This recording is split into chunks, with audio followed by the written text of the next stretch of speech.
बिस्मिल्लाहिर्रहमानिर्रहीम। अस्सलाम वालेकुम। बेटा हमने जो ज़ीरो चैप्टर अभी सारा पढ़ा है, आपने देखा उसमें हमने जो है नॉमेनक्लेचर डिस्कस की थी कि अल्केन्स की नॉमेनक्लेचर, फिर अल्कीन्स की, फिर अल्काइंस की, फिर अल्काइलराइड। ये जैसे ही हमने नॉमेनक्लेचर सारी डिस्कस की थी, उसका मकसद आपको मैंने बताया था कि जब ऑर्गेनिक केमिस्ट्री का हम 7 चैप्टर स्टार्ट करेंगे, उसके बाद 8 चैप्टर स्टार्ट करेंगे, तो 7 चैप्टर में कुछ ऐसे नाम हैं, ऐसे कंपाउंड्स हैं जो जिनकी नॉमेनक्लेचर तफसील के साथ बाद में चैप्टर्स में आती है। इसलिए हमने उसको थोड़ा थोड़ा जो उसकी बेसिक्स हैं 80% 90% हर चैप्टर की जो नॉमेनक्लेचर है हमने वो ज़ीरो चैप्टर के जो 10-12 लेक्चर हमने पढ़े हैं उसमें हमने सीख ली है। उसको सीखने के बाद अब हम चैप्टर नंबर 7 बाकायदा स्टार्ट करने लगे हैं। ऑर्गेनिक केमिस्ट्री का जो पोर्शन है चैप्टर नंबर 7 से स्टार्ट होता है। तो चैप्टर नंबर 7 का जो सबसे पहला टॉपिक जो बुक में लिखा हुआ है उसको मैं जो है अपनी तरतीब से है उसको चेंज कर लेता हूँ थोड़ी सी, क्योंकि हमने अभी ज़ीरो चैप्टर में सारी जो नॉमेनक्लेचर पढ़ी है, जिन जिन कंपाउंड्स की आपको नाम याद हैं, alkane, alkene, alkyne, alkyl halide, alcohols, ethers, जो है aldehydes, ketones, carboxylic acids, esters, जो दो आखिरी 2-3 हैं वो भी हमने जो है वो नहीं पढ़े। जितने सिलेबस में हमारे मौजूद हैं उसको हमने पढ़ लिया है। तो उसको करने के बाद जब हम चैप्टर नंबर 7 में आते हैं तो उसमें एक टॉपिक है, मैं उसको स्टार्ट से शुरू नहीं करता, बाकायदा हम जो फंक्शनल ग्रुप टॉपिक का नाम है वहाँ से इसको स्टार्ट करते हैं। वहाँ से इसको स्टार्ट करने का मकसद मेरा ये होता है कि हमने चूँकि नॉमेनक्लेचर ज़्यादा पढ़ी है, आपने प्रैक्टिस भी उसकी कर ली है, तो इस टॉपिक को समझ लें आपके ऑलरेडी फिंगर टिप्स पे ये टॉपिक जो है वो ऑलमोस्ट आ जाएगा, क्योंकि वो आपने सारा कुछ पढ़ा हुआ है। सिर्फ डेफिनेशन आपने याद करनी, बाकी चीज़ों का आपको ऑलरेडी सारों का पता होगा। क्योंकि इससे रिलेटेड क्वेश्चन में जो आता है वो हम डिस्कस करते हैं कि वो क्या आता है, पहले इसको समझ लेते हैं। तो व्हाट इज़ फंक्शनल ग्रुप? तो देखिए बेटा, हमने जो अल्केन पढ़ा था उसकी निशानी याद करें क्या थी? Carbon carbon single bond, carbon carbon single bond उसकी निशानी थी। इसी तरह जब हमने अल्कीन पढ़ा था तो उसकी निशानी क्या थी? Carbon carbon double bond. ये स्ट्रक्चर सारे हमने पढ़े हुए हैं, बस मैं इसकी रोशनी डालूंगा और आगे चलेंगे हम। ट्रिपल बॉन्ड में क्या पढ़ा था? अल्काइन में क्या पढ़ा था कि कार्बन कार्बन ट्रिपल बॉन्ड, उसकी निशानी याद की थी, उसको ट्रिपल बॉन्ड से हम कहते हैं, ये उसका स्ट्रक्चर आ गया। अल्काइलराइड की निशानी याद करें कि अल्काइलराइड में हमने कहा था कार्बन के साथ जब हैलोजन आइटम अटैच होगा तो उसको अल्काइलराइड कहेंगे। उसको बोलते कैसे आपको याद होगा? क्लोरोमीथेन, डाइक्लोरोमीथेन, ट्राइक्लोरोमीथेन, 1 क्लोरोप्रोपेन, 2 क्लोरोप्रोपेन, इस तरह हमने सारे नाम याद किए थे। इस तरह अल्कोहल्स में क्या पहचान याद की थी उसके स्ट्रक्चर की कि कार्बन जब डायरेक्टली जो है वो OH ग्रुप से अटैच होगा, OH ग्रुप को क्या कहते हैं? Hydroxyl group. तो इसकी मिसाल देनी हो तो क्या बताएंगे आप? मिथाइल अल्कोहल याद है, आपको पढ़ा होगा। इसका IUPAC नेम हमने याद किया था, क्या कहते हैं? मेथनॉल, एथानॉल, 1 प्रोपानॉल, 2 प्रोपानॉल वगैरह वगैरह। ये नाम अब मैं इसलिए आसानी से ज़्यादा एग्जाम्पल दे रहा हूँ क्योंकि आपने सारी पहले पढ़ ली हुई हैं। अगर ये आपने पहले ना पढ़ी हो, हमने नॉमेनक्लेचर ना पहले पढ़ी होती, तो ये सारों के नाम क्या होंगे, ये स्ट्रक्चर क्या है, आपको समझाना मेरे लिए मुश्किल हो जाना था और आपको समझना मुश्किल हो जाना था। जब भी मैंने ये बताना था मैंने कहना था बेटा ये आगे जाके पढ़ेंगे। अब हम ये नहीं कहेंगे आगे जाके पढ़ेंगे, हम ये कह रहे हैं बेटा हम ये सारा पहले पढ़ चुके हैं, इसको अब हमने दोबारा जो है वो अब सिर्फ अंडरस्टैंड करना है, समझा हमने पहले सारा ही हुआ है।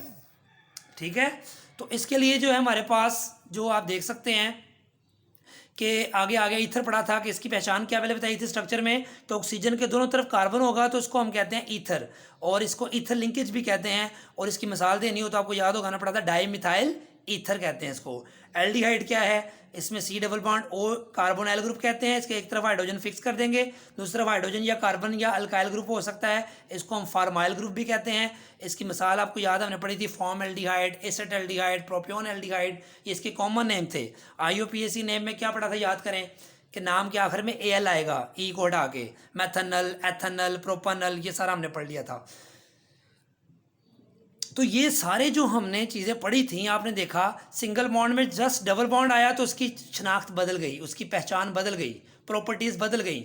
डबल से ट्रिपल बॉन्ड हुआ तो उसका नाम फिर बदल गया, अल्काइन हो गया, और उसकी प्रॉपर्टीज़ फिर बदल गई। फिर जब कार्बन के साथ कार्बन के हाइड्रोजन को रिप्लेस करके हैलोजन आइटम लगाया, उसका नाम फिर बदल गया, अल्केन से क्या हो गया? Alkyl halide. तो इसकी प्रॉपर्टीज़ फिर बदल गई, एक्स के आने से, क्लोरीन के आने से, ब्रोमीन के आने से, आयोडीन के आने से, फ्लोरीन के आने से। इस तरह अल्कोहल कैसे बनता है? अल्केन फैमिली की हाइड्रोजन को रिप्लेस कर दें OH से, हाइड्रोक्सिल ग्रुप से, तो उसकी फैमिली का नाम बदल गया, अल्कोहल फैमिली नाम बन गया OH के आने से। इसकी वजह से इसकी प्रॉपर्टीज़ बदल जाएंगी, तो इसका फैमिली का नाम भी बदल गया। है ये अल्केन ही, अल्केन के हाइड्रोजन को रिप्लेस कर दिया, दोनों तरफ ऑक्सीजन लगा दिया, दोनों तरफ कार्बन का अल्काइल ग्रुप लगा दिया, तो इसका नाम फिर बदल गया और इसकी प्रॉपर्टीज़ भी बदल गई। तो आप देख रहे हैं कहीं डबल बॉन्ड के आने से प्रॉपर्टीज़ बदल रही हैं, नाम बदल रहा है, कहीं ट्रिपल बॉन्ड के आने से प्रॉपर्टीज़ बदल रही हैं और शनाख्त बदल रही है, नाम बदल रहा है, कहीं एक एटम के आने से, एक्स के आने से इसका जो नाम बदल गया, प्रॉपर्टीज़ बदल गई, कहीं OH ग्रुप ऑफ एटम्स के आने से नाम बदल गया, यहाँ ये ग्रुप ऑफ एटम्स है जिसके आने से नाम और प्रॉपर्टीज़ बदल गई, यहाँ ये कार्बोक्सिल ग्रुप है इसके आने से इसकी प्रॉपर्टीज़ और नाम बदल गया।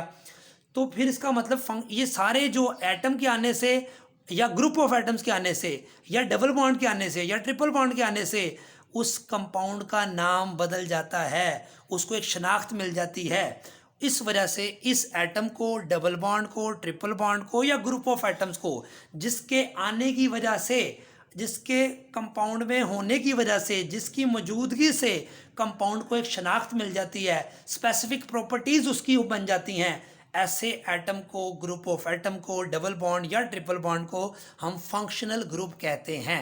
जैसे कि डेफिनेशन आप देख सकते हैं, अब आप समझ सकते हैं आसानी से, एन एटम, हेलोजन वगैरह, or a group of atoms, OH, C double bond OH, C double bond OH, atom or a group of atom, double bond, ये डबल बॉन्ड के आने से उसका नाम अल्कीन हो गया, and a triple bond whose presence, जिसकी मौजूदगी impart specific properties to organic compounds, जिसकी मौजूदगी कंपाउंड को स्पेसिफिक खास कैरेक्टरिस्टिक प्रॉपर्टीज़ मुहैया कर देती है या फराहम कर देती है या उसकी हो जाती हैं, ऐसे atom, group of atoms, double bond या ट्रिपल बॉन्ड को हम क्या बोलेंगे, functional group.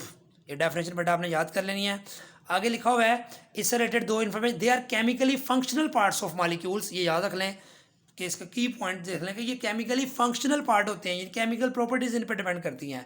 Each functional group defines an organic family, देखिए हर फंक्शनल ग्रुप एक फैमिली को डिफाइन कर रहा है, ठीक हो गया। फिर functional group helps to name organic compound, आपने देखा जब हमने एल्कीन्स देखी तो एंड पे हमने कहा था ENE लगाएंगे, जब अल्काइंस में हमने पढ़ा था पेंटीन से पेंटाइन हो जाएगा, हेक्सीन से हेक्साइन हो जाएगा ट्रिपल बॉन्ड के आने से। इसी तरह जब अल्काइल हैलाइड आया था तो इसकी वजह से हम नाम लिखते थे, अल्कोहल आया था तो हमने याद करें मैथानोल, एथानोल, प्रोपानोल नाम चेंज किया था। इसी तरह जो एल्डिहाइड्स में मैथानल, एथानल, तो ये नाम जो चेंज हो रहा है ये फंक्शनल ग्रुप की वजह से चेंज हो रहा है। तो functional group helps to name organic compound, all the compounds with same functional group belongs to the same class. अगर फर्ज करें मैथानल, एथानल, प्रोपानल, ब्यूटानल, ये सेम क्लास है, सेम फैमिली है। इस तरह methanol, ethanol, propanol same family है। इसी तरह ethene, propene, butene, pentene, hexene same family है, तो ये सेम क्लास बिलोंग करेंगे। Functional group is a site of chemical activity in a molecule, बेटा याद रखें अगर ये 2 कार्बन की इथीन है तो इसमें प्रोपीन हो जाए, पेंटीन हो जाए, हेक्सीन हो जाए, जहाँ रिएक्शन होना है वो डबल बॉन्ड है, याद रखें ये एक्टिव साइट कहलाती है। ट्रिपल बॉन्ड पे रिएक्शन होना होता है, ये OH रिएक्शन में पार्टिसिपेट करेगा, यहाँ ऑक्सीजन के इर्द गिर्द रिएक्शन हो सकता है, ये फार्माइल ग्रुप इस कार्बोनाइल ग्रुप के इर्द गिर्द रिएक्शन हो सकता है, ये फंक्शनल ग्रुप कार्बोक्सिलिक ग्रुप है, इसकी सराउंडिंग में या इसके ऊपर रिएक्शन का जो मेन जो है वो डिपेंडेंसी होती है या ये एक्टिव पोर्शन कहलाता है, इसलिए बोलते हैं functional group is a site of chemical reactivity in a molecule. और ये ऐसे फंक्शनल ग्रुप, ऐसे कंपाउंड जिसमें एक से ज़्यादा फंक्शनल ग्रुप भी आ सकते हैं, जो कि चैप्टर के अंदर आते जाएंगे, हम पढ़ते जाएंगे, उनको हम पॉली फंक्शनल कंपाउंड्स कहते हैं, जिसमें एक से ज़्यादा फंक्शनल ग्रुप आ जाते हैं। यहाँ तक बेटा आप देखें हमने नॉमेनक्लेचर पढ़ लिया, alkane, alkene, alkyne, alkyl halide, alcohols, ether, aldehydes, ketones, carboxylic acid. Esters हमने नॉमेनक्लेचर नहीं पढ़ी, अमाइंस की नॉमेनक्लेचर नहीं पढ़ी, एसिड अमाइड्स की नॉमेनक्लेचर हमने नहीं पढ़ी। एस्टर्स क्या होते हैं, कार्बोक्सिलिक ग्रुप में ये जो OH है इसको OR से रिप्लेस कर दो तो इसको एस्टर्स कह देते हैं। अमाइंस क्या होते हैं, जो अल्कोहल हमने पढ़ा था ना ROH की जगह RNH2 कर दें, अमाइनो ग्रुप लगा दें अल्काइल ग्रुप के साथ, तो उसको हम जो है वो अमाइंस कहते हैं। एसिड अमाइड्स भी एस्टर की तरह ही होते हैं कि OH की जगह OR की बजाय NH2 लगा दें तो इसको हम बेटा क्या बोलते हैं, एसिड अमाइड्स। इन तीनों को जस्ट आपने जो है वो याद करना है, इसकी पहचान को आपने जहन नशी करना है, मेमोराइज करना है, क्योंकि ये आपके सिलेबस में इसकी नॉमेनक्लेचर नहीं है। हमारे पास टोटल जो नॉमेनक्लेचर है वो तफसील के साथ जो डिस्कस हुई है वो कहाँ तक है, कार्बोक्सिलिक एसिड्स तक है, जो तफसील से बयान की है। ये कहीं कहीं 13 चैप्टर तक कहीं कहीं इसका एक नाम आ जाता है, उसको एज इट इज़ हम वहीं पे याद कर सकते हैं। दूसरा इससे रिलेटेड शॉर्ट क्वेश्चन आता है कि defined functional group and write down any 4 functional group containing oxygen atom. तो ऑक्सीजन एटम कंटेनिंग अल्कोहल भी है, ईथर भी है, एल्डिहाइड भी है, कीटोन भी है, कार्बोक्सिलिक एसिड भी है, कोई भी आप 4 उसको लिख सकते हैं। फिर वो एमसीक्यूज दे के एमसीक्यूज में ये पूछ सकता है किसी भी ऊपर एक फंक्शनल ग्रुप का नाम लिख देगा, जैसे वो लिख देगा aldehyde, which of the following is the functional structure formula of aldehyde. नीचे 4 ऑप्शन दे देगा, एक दे देगा ये, एक दे देगा ये, एक दे देगा ये, तो उसमें आपने एल्डिहाइड को तलाश करना है। Which of the following is the functional structure of alcohols. Alcohol का पूछ सकता है, नीचे ऑप्शन एक दे देगा ये, एक दे देगा ये, एक दे देगा ये, एक दे देगा, तो आपने उसमें से डायरेक्ट जो है उसको ऑप्शन को टिक करना होगा।